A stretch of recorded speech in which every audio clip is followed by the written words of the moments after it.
नमस्कार दोस्तों, स्वागत है आपका मेरे यूट्यूब चैनल प्रकाश में। दोस्तों, एक बार फिर से मैं आपके लिए साइंस के कुछ महत्वपूर्ण प्रश्नों को लेकर आया हूं। सारे ही क्वेश्चन बहुत इंपॉर्टेंट हैं और आने वाले एग्जाम में जिसमें भी आपकी साइंस पूछी जाती है सभी के लिए बहुत ही यूजफुल है, इसलिए आप सारे क्वेश्चन को इस तरह याद कर लें। दोस्तों, अगर आप मेरे चैनल पर नए हैं तो प्लीज चैनल को सब्सक्राइब कर दीजिए, वीडियो को लाइक कर दीजिए, दोस्तों में शेयर कर दीजिए। दोस्तों, स्टार्ट करते हैं। देखिए, पहला क्वेश्चन कह रहा है कि पदार्थ की चौथी अवस्था क्या है। चौथी अवस्था है प्लाज्मा। देखिए, मुख्यतः तीन अवस्थाएं होती हैं, ठोस, द्रव और गैस, पर चौथी पूछी गई है तो चौथी अवस्था आपकी प्लाज्मा होगी। अगर पांचवी पूछी जाती तो आपका आंसर होता बोस आइंस्टाइन कंडेंसेट। तो आपकी पांचवी अवस्था का आंसर ये हो जाता और चौथी अवस्था जो है आपकी वो प्लाज्मा है। ठीक है, नेक्स्ट क्वेश्चन देखते हैं। किसे जीवाणु विज्ञान का जनक कहा जाता है। किसको जीवाणु विज्ञान का जनक कहा जाता है? तो जिसने जीवाणु की खोज की उसी को कहा जाता होगा। एंटीवॉन ल्यूवेनहॉक को जीवाणु विज्ञान का जनक कहा जाता है।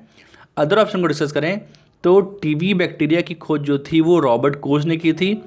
एहरेन वर्ग ने नामकरण किया था किसका? जीवाणु का। और अगर हम लुईस पाश्चर की बात करें तो ली पाश्चर ने रेबीज के टीके की खोज की थी। ठीक है, नेक्स्ट क्वेश्चन देखते हैं। पादप हार्मोन ऑक्सिन की खोज किसने की? देखिए, पादप हार्मोन जितने भी मुख्यतः हैं 6-7 वगैरह वो सारे आपको याद होने चाहिए, जिसमें मुख्य जो है वो मैंने सारे इसमें ले लिए हैं। तो ऑक्सिन हार्मोन की पूछ रहा है बात, तो ऑक्सिन की खोज की थी डार्विन ने 1880 में। अदर ऑप्शन को देखें तो मिलर ने एक हार्मोन होता है साइटोकाइनिन, इस हार्मोन की खोज की थी, ये भी पादप हार्मोन है, ये की थी मिलर ने। क्रुसोवा की बात की जाए तो एक हार्मोन होता है जिब्रेलिन हार्मोन की खोज की थी कुर्सोवा ने। और सबसे इंपॉर्टेंट जो है वो है एथिलीन हार्मोन की खोज की थी, ये की थी बर्ग ने। एथिलीन हार्मोन ही वही हार्मोन है जो फलों को पकाने में सहायता करता है, तो इसलिए वर्ग भी आपको याद होना चाहिए और इस तरीके से भी याद होना चाहिए कौन सा हार्मोन क्या काम करता है पौधों में। नेक्स्ट क्वेश्चन देखते हैं। विषाणु जनित रोग नहीं है, इन सभी में जो रोग दिए हुए हैं इनमें से कौन सा ऐसा रोग है जो विषाणु जनित नहीं है? और ये सारे ही जो रोग हैं वो सारे पादप से संबंधित हैं, प्लांट्स हार्मोन है। तो इनमें से पहला आंसर है पोटैटो का मोजेक रोग हो, रंग परिवर्तन, बंकी टॉप ऑफ बनाना और साइट्रस कैंकर। तो आपका आंसर होगा साइट्रस कैंकर। ये आपका जो रोग है ये बैक्टीरिया से होता है, ना कि वायरस से होता है। देखिए, मोजेक वर्ड जहाँ पे आ जाए, चाहे पोटैटो का हो और चाहे तंबाकू का हो, ये दोनों ही वायरस से होते हैं। और तंबाकू के मोजेक रोग से ही वायरस की खोज हुई थी जो कि इवानोवास्की ने की थी। तो ये आपका वायरस से होता है। कलर चेंज भी आपका वायरस से होता है, बंकीटा बनाना भी आपका वायरस से होता है। नेक्स्ट क्वेश्चन देखते हैं। वन उत्पादकता केंद्र कहाँ स्थित है? ठीक है, देखिए, अगर वन अनुसंधान पूछा जाए, कई बार पूछा भी जा चुका है, तो आपका आंसर होता है देहरादून। पर आपसे पूछा गया कि वन उत्पादकता केंद्र कहाँ है, तो आपका आंसर होगा रांची। अदर को देखें तो सिर्फ अगर वन अनुसंधान पूछे कि वन अनुसंधान कहाँ है तो वो आपका होगा देहरादून में। भोपाल में वन प्रबंधन अनुसंधान है, वन प्रबंधन अनुसंधान कहाँ है? भोपाल में। फरीदाबाद में क्या है? राष्ट्रीय विज्ञान प्रौद्योगिकी। फरीदाबाद में राष्ट्रीय विज्ञान प्रौद्योगिकी जो है इसका मुख्यालय ये आपका पड़ता है फरीदाबाद में। ठीक है, यूथेरिया वर्ग के अंतर्गत जो है वो कौन सा जीव आता है? आपका आंसर होगा बकरी। देखिए, बकरी आता है यूथेरिया वर्ग में। अदर ऑप्शन को देखें, जो एकिडना और मार्सुपियल है ये दोनों जो हैं ये आपके आते हैं प्रोटोथीरिया में। कंगारू जो आता है ये आता है आपका मेटाथीरिया में। यानी कि स्तनधारी जो हैं वो तीन मुख्यतः भागों में होते हैं। तो तीन जो मुख्य भाग होते हैं वो आपका होता है मेटाथीरिया, प्रोटाथीरिया और यूथीरिया।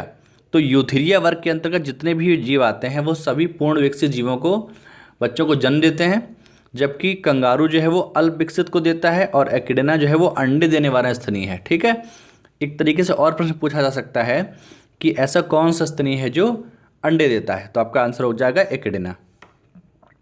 नेक्स्ट क्वेश्चन है, विटामिन B2 का रासायनिक नाम क्या है? यानी कि विटामिन जो B2 है उसका रासायनिक नाम क्या है? देखिए, अगर हम थायमिन की बात करें तो ये नाम है विटामिन B1 का। अगर हम पेंटोथेनिक अम्ल की बात करें तो ये नाम है विटामिन B5 का। बायोटिन की बात करें तो ये है विटामिन B7 का। ठीक है, तो हमारा आंसर क्या होगा? राइबोफ्लोविन। राइबोफ्लोविन जो होता है वो विटामिन B2 का नाम होता है। नेक्स्ट देखते हैं, निम्नलिखित में से कौन सी बीमारी विषाणु द्वारा नहीं होती? देखिए ये क्वेश्चन बहुत आसान है पर कन्फ्यूज़न के कारण अक्सर लोग गलत कर देते हैं। तो इस तरीके की एक बार आपको याद होनी चाहिए कि कौन सा रोग जो है विटामिन के कौन सा जो है वो वायरस से होता है, कौन सा बैक्टीरिया से होता है। तो आपका आंसर, आपके जो ऑप्शन है वो है चेचक, प्लेग, ट्रैकोमा और हर्पीज। तो आपका आंसर होगा प्लेग। प्लेग जो रोग होता है ये होता है बैक्टीरिया से, न कि वायरस से। बाकी चेचक, ट्रैकोमा और हर्पीज तीनों ये होते हैं, ये वायरस से होते हैं। ठीक है, प्लेग से आपके जो फेफड़े होते हैं ये प्रभावित होते हैं। ठीक है, चेचक से संपूर्ण शरीर होता है, होल बॉडी। और आपका ट्रैकोमा जो है यही पूछा जाता है कि ये आँख से संबंधित है। और हर्पीज जो है ये त्वचा रोग है, ये एक त्वचा रोग है। तो हर्पीज जो है वो त्वचा से संबंधित है। नेक्स्ट क्वेश्चन है कि दीर्घ रेडियो तरंगें की खोज किसने की? देखिए इस तरीके की खोजें, दीर्घ रेडियो तरंगें, लघु रेडियो तरंगें या दृश्य विकिरण या एक्स किरणें, इन सब की खोज जो है अक्सर पूछी जाती हैं। तो इसमें पूछा गया है कि दीर्घ रेडियो तरंगों की खोज किसने की? तो आपका आंसर होगा मार्कोनी ने। मार्कोनी ने की दीर्घ रेडियो तरंगों की खोज, जबकि हेनरिक हर्ट्ज ने की थी लघु रेडियो तरंगों की खोज। ये की थी हेनरिक हर्ट्ज ने। दृश्य विकिरण की खोज की थी न्यूटन ने, और जबकि एक्स किरणों की खोज की थी रॉन्जन ने। ठीक है, नेक्स्ट है, दो समानांतर दर्पण के मध्य रखे प्रकाश बिंदु के कितने प्रतिबिंब होंगे? तो अगर समानांतर दर्पण रखे हुए हैं, इनके बीच में अगर प्रकाश बिंदु रखा जाए तो उनके बीच जो प्रतिबिंब बनेंगे वो बनेंगे अनंत। आपका आंसर होगा अनंत।